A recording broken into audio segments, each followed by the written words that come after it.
Agencia HR Ratings ratificó la calificación de largo plazo de México en HR triple B más con perspectiva estable, debido principalmente al desempeño de la métrica de deuda neta como porcentaje del Producto Interno Bruto, que en 2023 se ubicó en 46.8%, un porcentaje por debajo de la estimación de 50.3% que anticipó en la revisión anterior. Vamos a platicar con Ricardo Gallegos.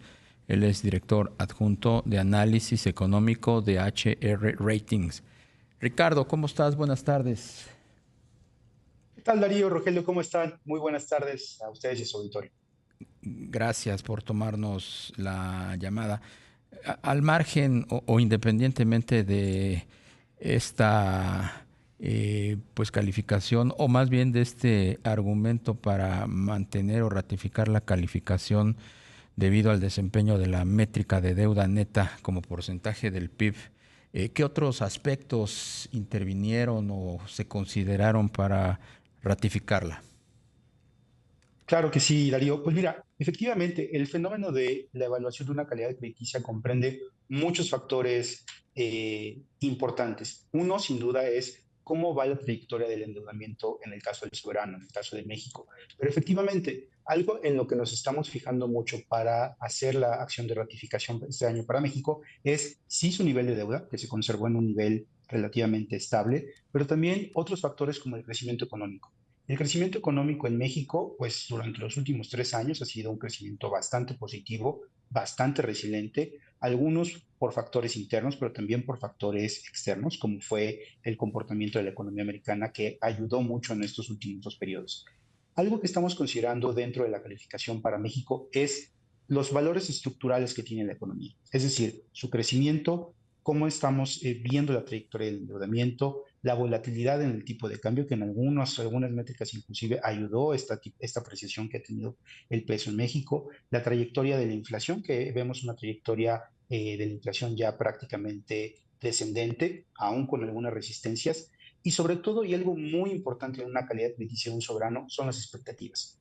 Creemos que algo que habrá que seguir muy de cerca es lo que viene.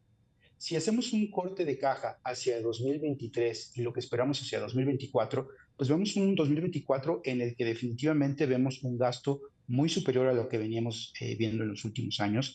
Pero la pregunta es importante, ¿qué sigue después de?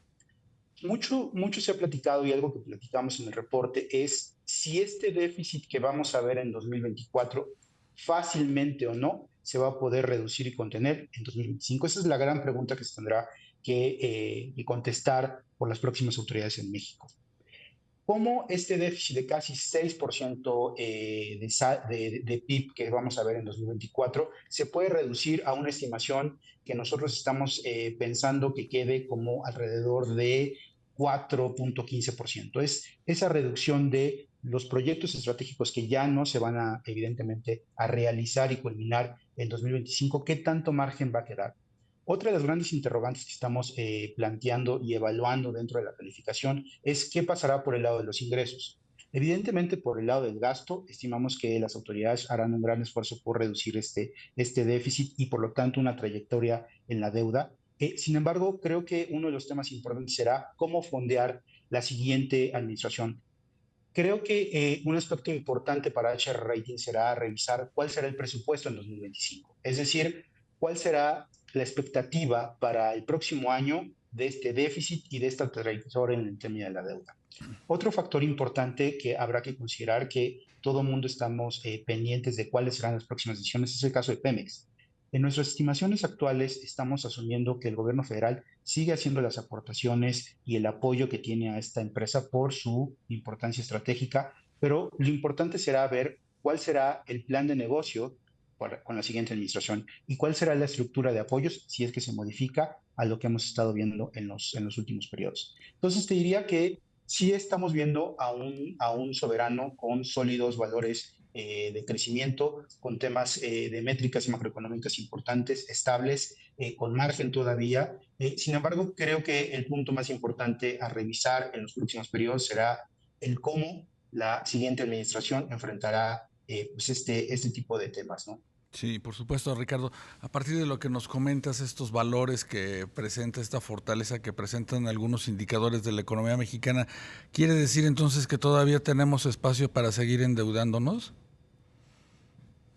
El espacio se va a determinar un poco en función del déficit con el cual queramos cerrar el año. Es decir, si nosotros asumimos que la trayectoria del déficit se logra establecer o se logra volver a llevar a niveles entre 3 y 4%, vamos a tener una deuda neta relativamente cercana al 50%. Si la próxima administración no logra o no desea como una política pública por el gasto que quiere ejercer, llevarnos a un déficit mayor a lo que estamos viendo o similar a lo que vamos a ver en 2024, irremediablemente la deuda neta, que sería la respuesta a este déficit, sobrepasaría los 50%. Y en ese momento te diría, Rogelio, que la valoración empieza a ser muy importante si con estos niveles podemos seguir teniendo la misma calificación para el soberano. Va a depender mucho del resultado del déficit y las decisiones de política pública que prontamente van a tener que tomar las siguientes autoridades. Y esas mismas autoridades, pues qué determinaciones tendrían que tomar, sobre todo considerando el cambio de gobierno. ¿Cuál es tu visión o cuál es la visión que tienen ustedes en HR Rating sobre pues las candidatas punteras en este caso, de lo que han Claro, expresado como parte de su plataforma si es que llegan a ganar la presidencia? yo lo resumiría en un concepto, Darío, el espacio fiscal.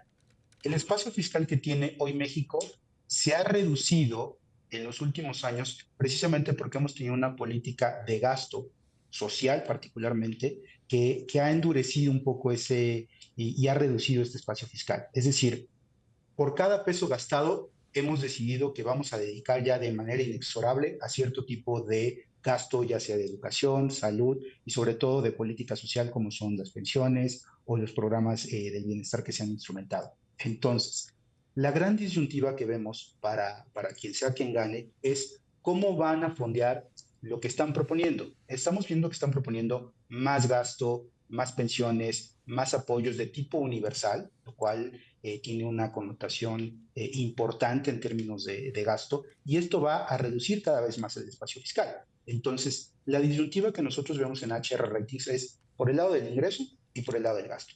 Por el lado del ingreso, las propuestas que hemos visto hasta ahorita por parte de los candidatos están mucho relacionados a no vamos por más impuestos, vamos a eficientizar lo que tenemos, vamos a tratar de subir la formalidad, pero no vemos, y en general en ninguno de los candidatos, que existe una propuesta clara de los cómo para fondear lo que están proponiendo, lo cual pues tendremos que esperar quién gana y cuál es la propuesta efectivamente para intentar aumentar ese nivel de ingresos.